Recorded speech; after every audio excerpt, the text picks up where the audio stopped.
Hello dear students, आप सबका स्वागत है आपके अपने लर्निंग चैनल लर्न पंजाब पर। मुझे उम्मीद है कि आप सब बिल्कुल ठीक होंगे। आज हम आपकी किताब से इंग्लिश ग्रामर पढ़ने जा रहे हैं। हम ग्रामर के हर टॉपिक को स्टेप बाय स्टेप बहुत ही आसान भाषा में समझेंगे। तो चलिए शुरू करते हैं अपनी आज की क्लास।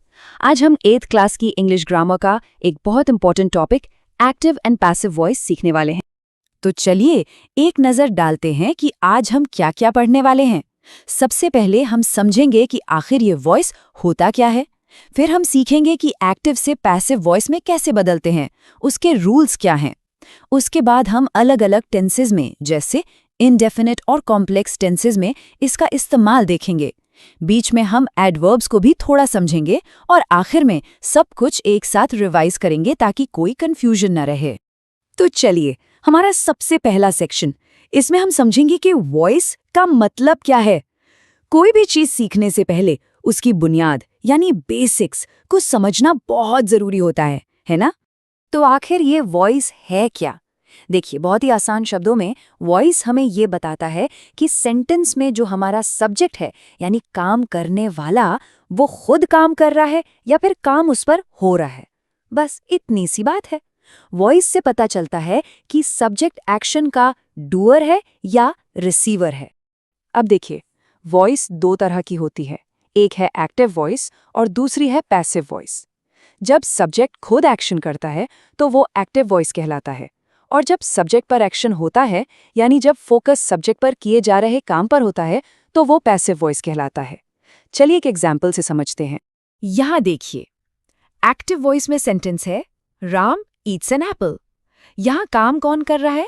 राम, तो सब्जेक्ट एक्टिव है। अब इसका पैसिव वॉइस देखिए, an apple is eaten by Ram. यहाँ फोकस किस पर चला गया? एप्पल पर। काम एप्पल पर हो रहा है। आपने देखा, सब्जेक्ट और ऑब्जेक्ट ने अपनी जगह बदल ली।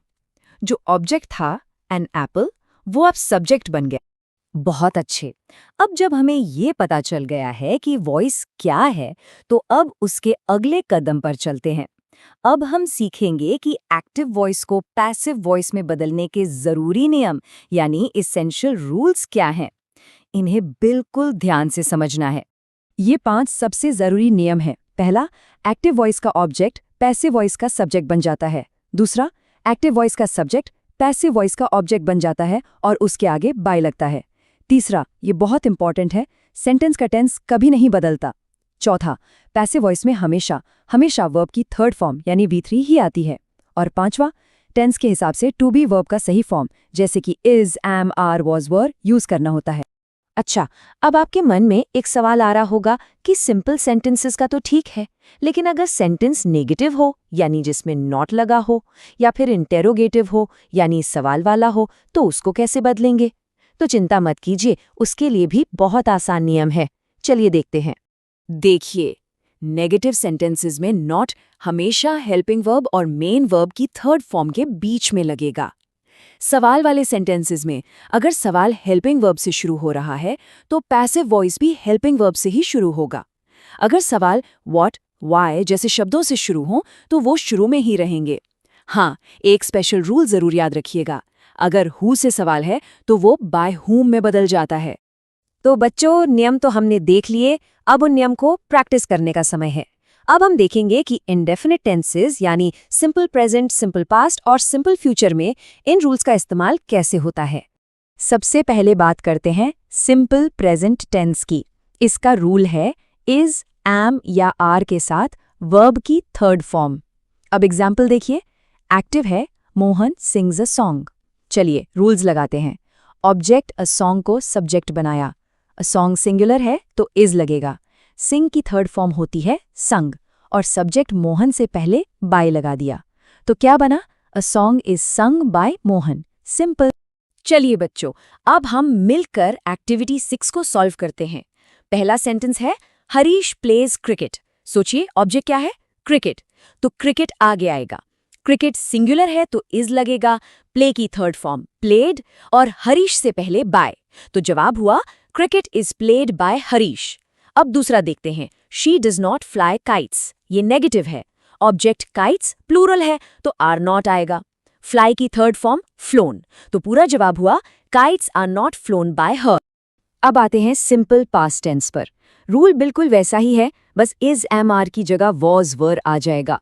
एग्जाम्पल देखिए, Kapil Dev broke the record. इसका पैसिव हुआ the record was broken by Kapil Dev. चलिए एक्टिविटी 7 करते हैं। पहला सवाल, Rama lost his book. Object है हिज बुक, जो सिंगुलर है तो वॉज लगेगा, तो जवाब हुआ his book was lost by Rama. अगला देखिए, दे वेलकम्ड मी। यहाँ ऑब्जेक्ट मी है, जो सब्जेक्ट बनने पर आई हो जाता है। आई के साथ वॉज लगता है, तो जवाब है I was welcomed bye them. और अब है फ्यूचर इंडेफिनिट टेंस। इसका रूल और भी आसान है, बस विल या शैल के साथ बी लगाना है और फिर वर्ब की थर्ड फॉर्म। जैसे ही विल प्ले 2 मैचेस का पैसिव बनेगा 2 matches will be played by him. तो चलिए एक्टिविटी 8 का पहला सेंटेंस देखते हैं। Manohar will solve the sums. यहाँ ऑब्जेक्ट है द सम्स, तो सेंटेंस बनेगा the sums will be solved by Manohar. बहुत बढ़िया, इनडेफिनिट टेंसेस तो अब आपको आ गए। चलिए अब एक लेवल आगे बढ़ते हैं और कॉम्प्लेक्स टेंसेस यानी कंटिन्यूअस और परफेक्ट फॉर्म्स को समझते हैं। घबराना बिल्कुल नहीं है, इनके रूल्स भी बहुत लॉजिकल हैं। जब भी आपको कंटिन्यूअस टेंस दिखे जिसमें वर्ब के साथ आईएनजी लगा हो, तो बस एक शब्द याद रखिएगा, बीइंग, BEING। प्रेजेंट कंटिन्यूअस में रूल है इज एम आर के साथ being plus V3। Past continuous में वॉज वर्क के साथ बीइंग प्लस V3। और हाँ, एक चीज हमेशा याद रखिएगा, फ्यूचर कंटिन्यूअस टेंस का पैसिव वॉइस नहीं बनता, ये एक एक्सेप्शन है। अब आते हैं परफेक्ट टेंसेस पर। जैसे कंटिन्यूअस में बीइंग था, वैसे ही परफेक्ट टेंसेस के लिए जादुई शब्द है बीन, BEEN। प्रेजेंट परफेक्ट का रूल है हैज या हैव के साथ बीन और V3।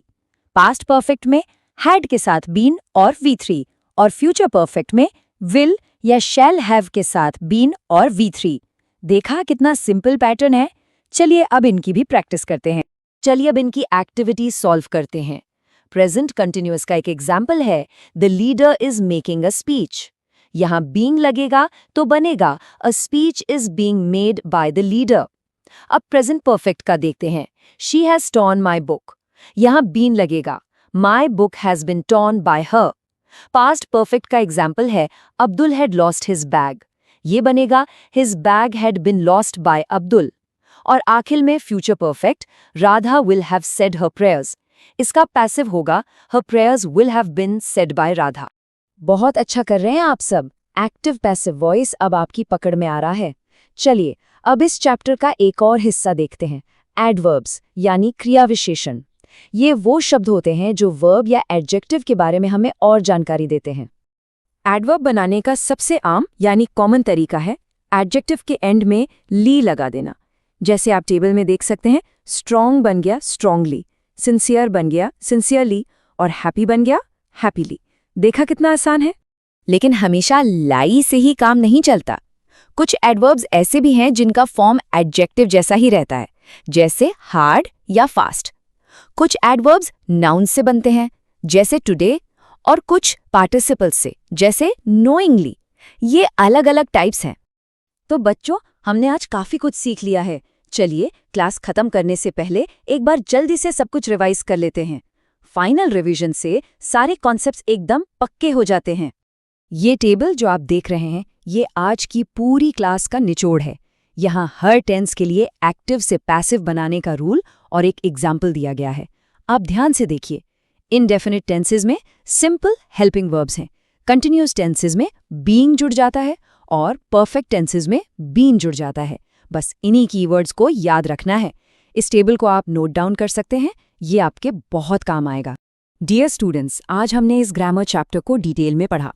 अगर आपको ये लेसन अच्छे से समझ आया हो तो प्लीज़ इस वीडियो को लाइक करें, हमारे चैनल लर्न पंजाब को सब्सक्राइब करें और इस वीडियो को अपने दोस्तों के साथ शेयर करें। हम आपके सिलेबस के हर चैप्टर को आपकी PDF का इस्तेमाल करके बहुत आसानी से समझाएंगे। थैंक यू और मिलते हैं अगली क्लास में।